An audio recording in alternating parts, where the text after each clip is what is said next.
Bonjour et bienvenue sur la chaîne du chasseur d'étoiles de midi, chaîne de réflexion et d'humour sur les 12 coups de midi. Alors tout d'abord j'ai eu un message, puisqu'hier donc c'était l'anniversaire de Cyril Hanouna, et puis donc Jean-Luc Reichmann a souhaité un bon anniversaire donc à Cyril Hanouna, et ce qui a fait rire donc la personne qui m'a envoyé le message, c'est que Jean-Luc Reichmann n'a pas pu s'empêcher de dire qu'il était en tournage de Léo Mattei, donc c'est-à-dire que la série n'est pas encore tournée, que déjà il en parle, et même pendant l'anniversaire de Cyril Hanouna.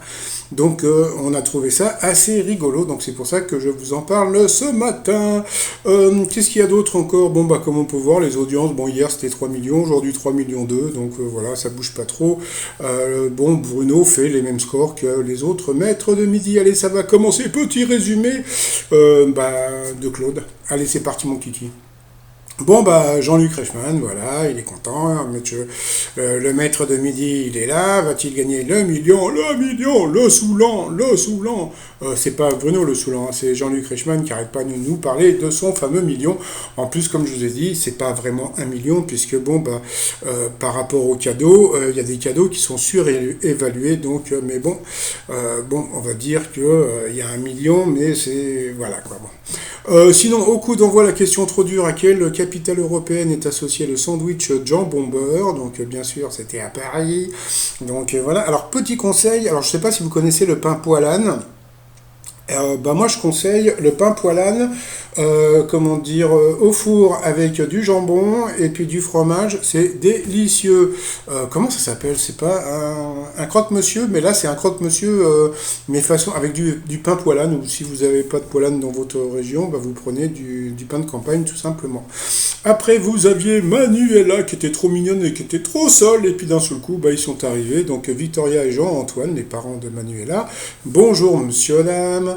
Alors, cette année, où GZ et Tina Turner ont-ils fait leurs entrées? Donc, c'était bien sûr au Panthéon du Rock. Ils auraient très bien pu rentrer chez Madame Tussaud. Mais bon, donc voilà. Donc, sur cette question, Manuela est passée à l'orange. Après, vous aviez donc la star de la matinée. C'était Roland qui crève ses points noirs. Voilà, il aime bien voir les toits. Ah, c'est dégueulasse. Bon, pardon. Bon, il était quand même très sympa, hein. Donc, il était venu avec toute la famille de Roland. Bonjour, monsieur, dame. Alors, le canapé est plus ou moins cité que le lit par les Français à qui l'on demande quel est leur endroit préféré. C'était plus, ça semble évident. Ensuite, vous aviez Tristan qui était de Bourgueil, très bon vin en plus, c'est vrai là-bas, qui était venu avec sa femme Dorothée. Bon, elle arrêtait pas de bouger, bah, alors à force de bouger, bah voilà, donc elle est floue. Voilà, tant pis pour elle, tant pis pour Dorothée. Alors la question: quelle est la principale motivation des influenceurs pour faire cette activité? Donc bon, partager une passion, je vais... et l'argent, hein? Bon, moi de mon côté, bon, d'abord je suis pas influenceur, hein, parce que bon, si je devais vous demander, vous dire comment vous habillez, ce que vous faites, franchement, bon, vous vous débrouillez, hein, vous vous débrouillez en plus sûrement mieux que moi. Alors ensuite, de quel pays est originaire le mot kawaii? Bah ouais, c'est comme mon site, hein, trop kawaii, trop mignon, c'était du Japon. Ensuite, en avril dernier, pour protester contre la mise en veille de leur activité, de qui Jean Cassotex a-t-il reçu des petites culottes? Donc, elle a dit des stripteaseuses, eh bien, c'était les vendeuses de lingerie. Donc, sur cette question, eh bien, Manu, est là, elle est passée au rouge. Qui dit rouge dit duel. Elle a pris Roland Duel, qui est tombé sur une question qui était assez simple. En 1983, Isabella Gianni chantait «Je suis dans un état proche de l'Ohio». Donc, bien sûr, c'était l'Ohio. Donc, voilà, il n'y avait pas de piège. Donc ensuite, eh bien, Roland, Bruno et Tristan se sont retrouvés donc au coup par coup. Alors, qui a vécu durablement en couple avec un présentateur télé? Donc la mauvaise réponse c'était Ludivine Sagnier. Donc voilà, les autres c'était assez facile. Après, à quel auteur doit-on des pièces de théâtre? Eh bien la mauvaise réponse c'était Pile l'Ancien. Voilà, donc sur cette question, eh bien il est passé donc Tristan, donc il est passé à l'orange. Et ensuite, quel personnage de BD est un partenaire dont il est inséparable? Eh bien la mauvaise réponse c'était Adèle Blanc-Sec. C'est vrai qu'Adèle Blanc-Sec c'est plutôt un grand sac sac à main qu'elle a, un grand sac plutôt qu'un partenaire. Donc sur cette question, eh bien Tristan est passé au rouge. Qui dit rouge dit duel. Il a eu les coronas, il a eu les couilles, il a eu les glaouis, il a eu de prendre le maître de midi en duel. Et à ce moment-là, qu'est-ce qu'ils ont fait? Qu'est-ce qu'ils ont fait? Ben voilà, ils nous ont balancé la pub. Pourquoi? Parce que ils disaient, il va sûrement avoir une question trop dure, et qui va le faire éliminer. Bon, ben, moi j'en profite. Qu'est-ce que je... Bon, allez, je vais faire ma vaisselle. Je reviens tout de suite. Bon, bah, retour de vaisselle. Donc, Bruno face à Tristan. Va-t-il avoir une question difficile? On va rigoler. Ah, tiens, qu'est-ce qu'il fait là, le monsieur? Question de bébé? Ah bon, voyons. Alors, quel acteur joue le personnage principal dans Autant on emporte le vent? Donc, alors, à votre avis, Gary Cooper, John Wayne, Errol Flynn ou Clark Gable? Bon, et franchement, c'est pas du foutage de gueule. Bon, je sais pas. Si, oui, ils avaient mis un film un petit peu moins connu. Mais là, donc, ils ont mis, voilà, c'est pas un film, Autant n'importe le vent, c'est un culte, c'est quelque chose de mythique. Donc, voilà, donc, bon, bah, il n'y avait pas de piège. Hein, donc, encore une question foutage de gueule, voilà, pour Bruno. Et puis, bon, bah, comme par hasard, donc, après, Bruno va répondre à des questions dures, mais quand on lui pose pas la question. Donc, moi, j'en veux pas à Bruno, hein, j'en veux à la production moi je trouve que quelque part elle prend les téléspectateurs des fois pour des cons, voilà, c'est tout, parce que bon, ça serait bien que bon, bah pour le jeu, bah de temps en temps, voilà, il y a des questions un petit peu difficiles pour mettre un petit peu en danger, c'est pas vraiment pour l'éliminer, hein, mais c'est pour que voilà, qu'il y ait un peu de jeu, quoi, donc voilà, et puis bon, non, tant pis, hein, bon, c'est pas grave. Donc ensuite, eh bien, Bruno et Roland se sont retrouvés en coup fatal. Alors, est-ce que Roland va éliminer donc Bruno? Donc ça commençait facilement d'abord pour Bruno. Après, il a commencé à se planter sur qui a incarné Cruchot au cinéma. Pourtant, c'était assez simple. Et puis après, comme on peut voir, il s'est planté sur plein de questions. Et regardez, Bruno a répondu à 2 questions et Roland n'a répondu qu'à une seule, je crois. Donc voilà, donc il a été éliminé assez rapidement. Donc voilà, donc encore un autre truc qu'on peut voir, c'est que dans les 12 coups de midi, vous avez une personne qui est,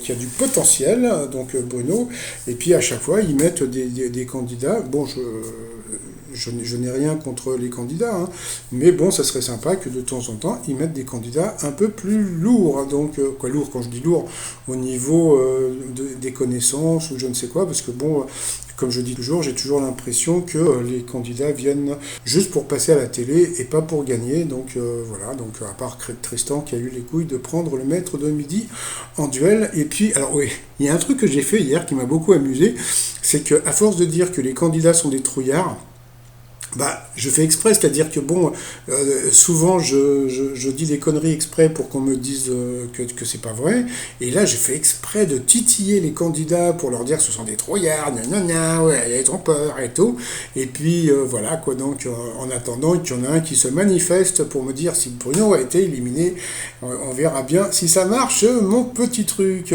Sinon par rapport au coup de maître, le million, bon allez, foutage de gueule encore, allez qu'on rigole selon l'expression. Qu'est-ce que l'on entend lorsque quelqu'un tient des propos excessifs, donc des vertes et des pas mûres, donc bien sûr, c'était encore trop dur. Ensuite, quel genre d'individu est un kéké? Donc il a eu du mal, hein, donc voilà, vous aviez Bellâtre ou bien vous aviez un frimeur, donc en général c'est plutôt un frimeur, donc voilà.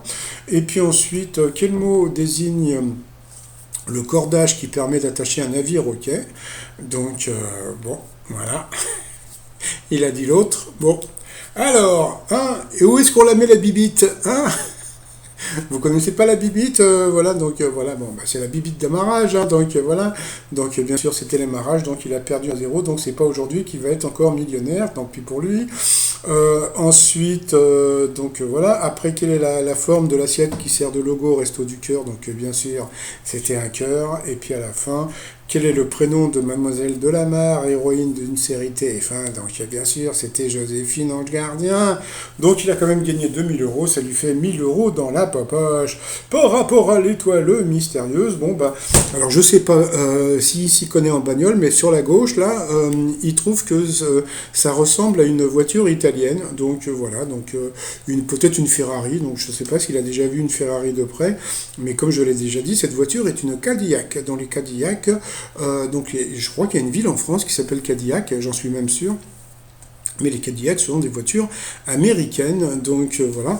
Donc allez, pour rigoler comme hier, eh bien il y avait donc Éric Zemmour à la télé qui a cartonné, hein, vous verrez un petit peu après les audiences. Donc bon bah alors on va imaginer que c'est Éric Zemmour qui est dans l'étoile mystérieuse. Pourquoi? Parce que alors déjà ses parents sont nés en Algérie, donc c'est pour ça que vous avez les comment dire, les palmiers et peut-être même un dattier dans le fond, là, l'autre palmier. Ça ressemble à un dattier, donc on va dire l'Algérie, puisque ses parents sont nés en Algérie. L'avion, parce qu'il veut voir absolument donc, les étrangers rentrer chez eux, donc c'était les charters, je sais pas quoi. Le palais de justice, c'est parce qu'il a eu pas mal de problèmes avec la justice, hein, souvent il a eu des procès. La Vierge, même s'il n'est pas catholique, il se sent très catholique, voilà. Et puis l'avion, c'est que bon, ben voilà, il y a un truc que j'ai remarqué avec Zemmour, c'est qu'il était très nostalgique et que malheureusement, il faut vivre avec son temps. Donc voilà, donc bon, bah ça c'était pour déconner. Et sinon, bon, moi pour l'instant, je vais rester sur Richard Branson, donc le patron de Virgin, etc., etc. Sinon, j'ai pensé à un autre truc. Puisque comme il y a la Vierge, je me suis dit, tiens, et pourquoi pas une personnalité qui est du signe de la Vierge. Donc vous avez Cameron Diaz, vous avez Beyoncé, vous avez le Prince Harry, le Cœur de Pirate, puis Pam Middleton, Lagerfeld, je crois qu'il a déjà été mis dedans, etc. Donc bon, il suffit de voir si ces personnes ont un rapport avec la justice, mais bon, ça m'étonnerait, bon, sait-on jamais. T-shirt du jour, vous avez tous les t-shirts faits, fait le ménage, fait la gueule. Il y a même fellation sur le site, donc sur le site trosmignon.com. Et sinon, allez, par rapport aux audiences d'hier, hier c'est c'est Zemmour qui a cartonné avec Mélenchon. Ils ont fait 3,8 millions. Et ouais, ils ont fait 3,8 millions parce qu'ensuite, en deuxième position, c'était Fugueuse, la série de TF1 qui n'a fait que 3,5 millions. En troisième, c'était 911 de la 6. En quatrième, c'était Un jour un destin sur Jean-Jacques Goldman qui a fait qu'1,7 million. Camping a battu France 2 puisqu'ils sont arrivés cinquième à 1,2 million presque. Et puis bon, franchement, le truc de l'Élysée 2022 de la 2 n'a fait qu'1 million de téléspectateurs. Donc je crois qu'ils n'ont pas compris qu'il ne faut pas faire des émissions politiques. Il faut faire un peu ce que fait Cyril Hanouna. Moitié politique, moitié entertainment, voilà, donc je suis sûr que c'est comme ça qu'on peut mettre les politiques en valeur. Donc voilà, sinon ce soir, qu'est-ce que vous avez? Vous avez Danse avec les stars qui va sûrement se faire battre par Candice Renoir, le idem pour le film de la 3, je sais pas pourquoi ils foutent un film sur la 3, et puis SNCIS. Et moi en ce moment, je suis pas influenceur, mais bon, c'est juste pour vous dire, je regarde un truc qui s'appelle Squid Game sur Netflix, et franchement, c'est un truc coréen. Vous voyez, au lieu de me faire chier à regarder Zemmour hier soir, j'ai regardé ce truc-là, et c'est très très étonnant, c'est vraiment très étonnant. Donc voilà. Et puis sinon, voilà, 997 907 euros. Bon, allez, il va se les gagner, ces petits millions, hein. Ou sinon, vous savez ce que j'avais pensé faire? Peut-être que si demain il ne gagne pas le million, je crée une cagnotte pour faire le million, sauf que je prendrai tout l'argent pour ma gueule. Hein. Faut pas déconner non plus. Bon, allez, je vous souhaite une bonne journée et je vous dis à demain, portez-vous bien et surtout, allez, portez-vous, bye bye.